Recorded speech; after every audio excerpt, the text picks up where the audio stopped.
You know what really gets my goose? What's that? All these hipsters these days. They're saying, oh, we're gonna buy a house. We're gonna build a house. We're gonna make the top of it black. Back in my day, we made our houses with green roofs, green trim. That was the way to do it. I'm quite frankly sick and tired of all these black gabled houses. You asked me one thing that we could do for the world to make it a better place? Green gables.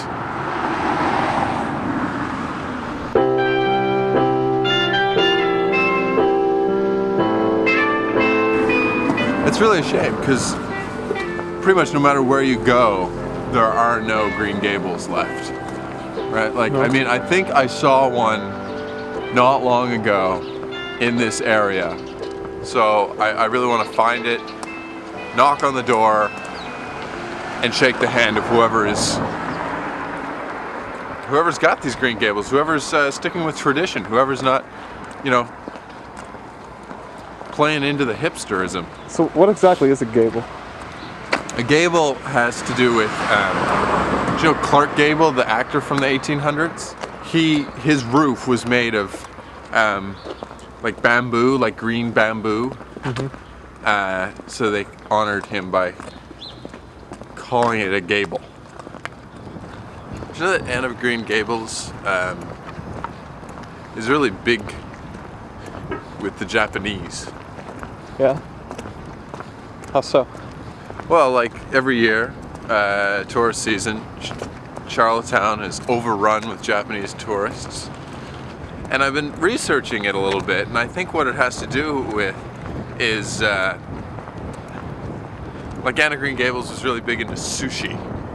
Sushi? Sushi. Anne of Green Gables? Yeah, she was like, Aunt Hetty, can I have some sushi for supper? I'd like some tempura. I don't think that happened in Anne of Green Gables. And isn't that Hetty from that other thing? No, it's all the same characters. Anne of Green Gables, Aunt Hetty, and Aunt Hetty didn't want to make sushi because she didn't like wasabi. And Hetty was always like, wasabi! Take a look around in here. What colors do you see? Well, I see a lot of green. Well, it's a lot of green. Exactly. Where are we? We're in the forest, right? So we're in a greenhouse. But my point is that green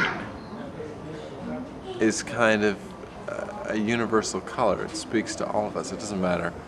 It doesn't matter what the color of your skin is, or what language you speak, or how many toes you have. It's something that to everyone is the same. I think that's kind of a nice idea. So part of the appeal for me of Anne of Green Gables is the universality of the story, but mostly the universality of the color. Vert, green, green, glina, Green Gables, Anne of Green Gables. It's all around us.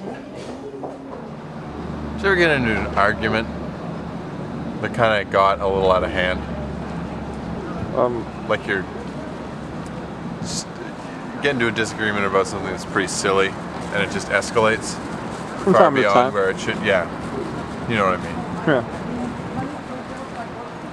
I was talking to my buddy Joe, and we were discussing Anne of Green Gables because that's what we do.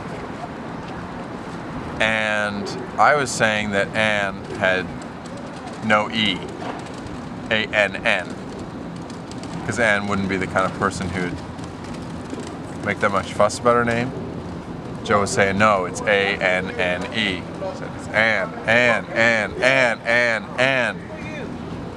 With an E, without an E, with an E, without an E, over and over and over and over.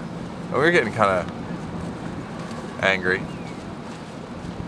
And we had a little bit to drink. and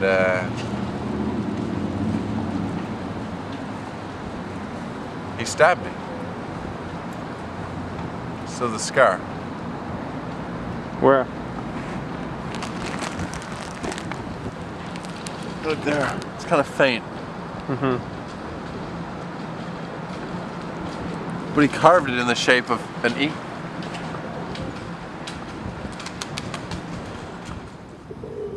Sometimes I get asked to come and give kind of seminars to facilitate discussions in public schools about Anne of Green Gables, because it's a popular book, right? It's a book by Alice Munro, and kids read it in school. One of the most common questions that I'm asked by the students is what's the most poignant moment in all of Anne of Green Gables? And there's a lot of ones that you could pick, right? But I think it's when they're in the hotel and they've got their power packs on their back and they're shooting to try and get the ghost out of the chandelier, and the three of them are there. There's Anne and Gil and Hetty, and they have to cross the streams, so they say, "Don't cross the streams!" He says, "We have to!" And then they do, and through teamwork they get the ghost into the ghost trap. I think you're talking about Ghostbusters. That's a movie. Well, they made Anne of Green Gables into a movie. I went to school with a girl in elementary school, and you know how there's always a kid who's got has a perpetual runny nose? Yeah. Like just snot-nosed kid, always with the mucus running down. Sort of, yeah. Her name was Anne, and we called her Anne of Green Gables because all the green boogers hanging from her nose. Yeah. You go, "Anne of Green Gables, Anne of Green Gables," and she had red hair. And her dad was Dave Thomas from Wendy's. And they made her into the logo.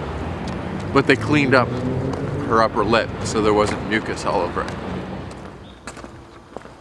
They had Gables before.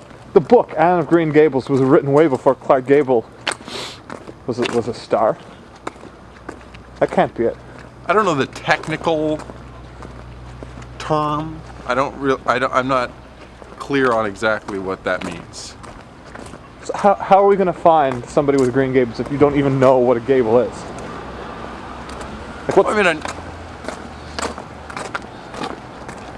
I know what a gable is, like to see one.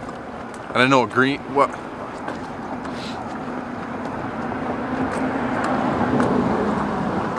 We're never going to find a Green Gable if you don't even... All right? Is that what you're looking for? What? I'm colorblind.